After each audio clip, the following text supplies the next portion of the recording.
Hi viewers, good evening to everybody. Today I am going to start Sea Fever written by John Masefield, 7th standard poem.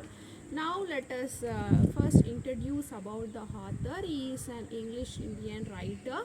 He has written many poems. One among poem is Sea Fever. It talks about the how a person learn a lesson to travel alone in the sea. This is what the poem is about. Then he was appointed as poet laureate and of the United Kingdom in 1930. He is known for so much of simple poems and so much of complicated poem. One among complicated poem is Sea Fever. This was written by John Masefield in 1930. Now let us discuss about first stanza. I must go down to seas again, to the lonely sea and the sky. Here, the very first line talks about how the poet insists how one travels in the sea lonely without no one companionship. He tells us that he wants to travel lonely to the sea, lonely to sea without nobody companionship. And I all ask is a tall ship and start to steer her by. Steer here refers to he says that here star he keeps stars to show the direction to drive the ship. This is an imaginary line here. He written this line, a poet written this lines as an imaginary line. Why? Because he imagines star as a showing direction while he was driving a ship when he was journey to the sea. And the wheels kick and the wind songs and the white sails shaking.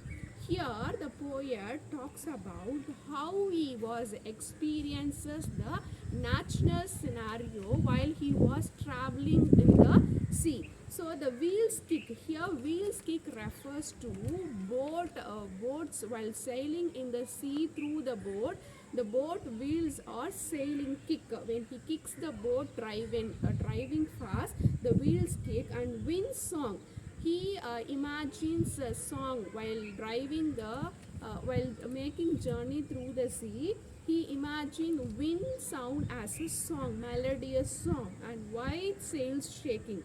Here sails refer to while he was driving a boat and make a journey to the sea, shaking, the water flowing up and down, he considered that as a shaking. And a grey mist on sea's face and grey dawn breaking.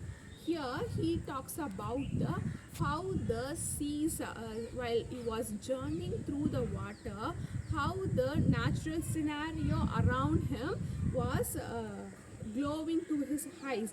A grey mist, the mist looks grey in color. Mist here refers to something like snow like experience on the sea's face. And grey dawn breaking, during evening time, dawn and dusk.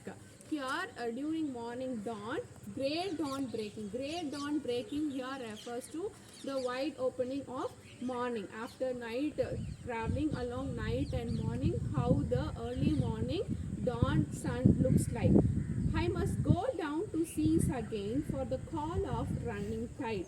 Here I must go down to seas again. He wants to travel depth under the sea with nobody's companion. Here symbolically the author says that how one must learn to live life without nobody dependent on others. For the call of running tide. Here for the call of running tide here refers to tides. Tides here the flowing of water fast as up and down while he was making a journey inside the sea. Is a wide call and clear call that may not be denied. Here refers to sea journey as a something that is a wild journey. Why? Because he has to undergo so many ups and downs while he was journeying through the sea. In the same way, the author symbolically represents that one has to lead a life even though there will be ups and downs in the life, and a clear call that may not be denied. So here, once he has made an aim to travel alone in the sea, he has to complete that aim. Same way, one has to lead life once one has been engaged to lead a life, he or she should not escape from the ups and downs. He or she should not fear about the ups and downs that comes up in his or her life.